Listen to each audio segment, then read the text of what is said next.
شہر پہنچی تو اس کے ساتھ ایسا کیا ہوا کہ وہ آئیے جانتے ہیں اس ویڈیو میں۔ پلیز ویڈیو کو آخر تک ضرور دیکھیں، لائک شیئر ضرور کریں، سبسکرائب کریں۔ فاطمہ ایک چھوٹے سے گاؤں کی لڑکی تھی۔ اس نے بچپن میں ہی قرآن پاک حفظ کر لیا تھا اور اپنی تلاوت سے لوگوں کے دلوں کو سکون پہنچاتی تھی۔ گاؤں کے لوگ اس کی تعریف کرتے تھے اور وہ اپنے دین کے ساتھ بہت مخلص تھی۔ اس کے والدین غریب تھے، لیکن فاطمہ کے اندر اللہ کی محبت اور قرآن سے تعلق ایک عظیم طاقت تھی۔ فاطمہ کے والد ایک مزدور تھے اور گھر کے حالات دن بدن خراب ہو رہے تھے۔ غربت نے ان کے لیے زندگی کو مشکل بنا دیا تھا۔ فاطمہ اپنی والدہ کے ساتھ گھر کے کاموں میں مدد کرتی اور کبھی کبھی قرآن پڑھا کر تھوڑے بہت پیسے کما لیتی۔ فاطمہ کی زندگی میں مشکلات اس وقت شروع ہوئی جب اس کے والد ایک حادثے میں زخمی ہو گئے اور کام کرنے کے قابل نہ رہے۔ فاطمہ خاندان کی ذمہ داری فاطمہ پر آ گئی۔ اس کے والدین نے اسے حوصلہ دیا کہ وہ اپنے دین اور قرآن سے تعلق کو مضبوط رکھے، لیکن غربت کے دباؤ نے اسے کمزور کر دیا۔ رشتہ دار جو بظاہر ایک اچھا شخص لگتا تھا، اس نے فاطمہ کی مدد کی پیشکش کی۔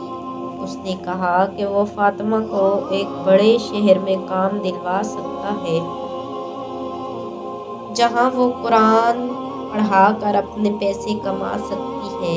فاطمہ نے اپنے والدین کی مجبوری کو دیکھتے ہوئے اس پیشکش کو قبول کیا۔ جب فاطمہ شہر پہنچی تو اسے احساس ہوا کہ وہ شخص اسے دھوکہ دے رہا ہے۔ اس نے اسے ایک ایسے ماحول میں ڈال دیا جہاں اس کی عزت اور دین دونوں خطرے میں پڑ گئے۔ فاطمہ نے کوشش کی کہ وہاں سے نکل جائے، لیکن اس کے پاس کوئی راستہ نہیں تھا۔ اسے مجبوراً ایسے کام کرنے پڑے جو اس کے اصولوں اور ایمان کے خلاف تھے۔ کئی ماہ گزر گئے اور فاطمہ اندر سے ٹوٹ چکی تھی۔ اسے اپنے کیے پر بے حد پچھتاوا تھا۔ وہ راتوں کو روتی اور اللہ سے معافی مانگتی۔ ایک دن اس نے ایک عالم دین کو اپنی حالت کے بارے میں بتایا۔ اس عالم نے نہ صرف اسے رہنمائی دی بلکہ اسے اس ماحول سے نکالنے میں مدد بھی کی۔ فاطمہ اپنے گاؤں واپس آ گئی اور دوبارہ قرآن کے ساتھ اپنے تعلق کو مضبوط کیا۔ اس نے اپنی غلطیوں سے سبق سیکھا اور دوسروں کو بھی ایسے راستوں سے بچنے کی تلقین کی۔ ہمیں ایسے لوگوں کی مدد کرنی چاہیے جو مشکلات میں ہوں، تاکہ وہ غلط راستے پر نہ جائیں۔ دینی تعلیم کے ساتھ عملی رہنمائی، صرف قرآن کا حفظ کافی نہیں۔ دین کی عملی سمجھ اور نفسیاتی تربیت بھی ضروری ہے۔ اسلام میں معافی اور اصلاح کا دروازہ ہمیشہ کھلا ہے۔ اللہ تعالیٰ توبہ کرنے والوں کو معاف کرتا ہے۔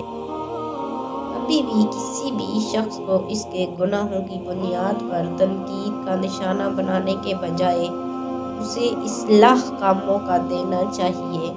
معاشرے کا فرض ہے کہ وہ ایسے افراد کی مدد کرے تاکہ وہ دوبارہ اپنے ایمان کی روشنی حاصل کر سکیں۔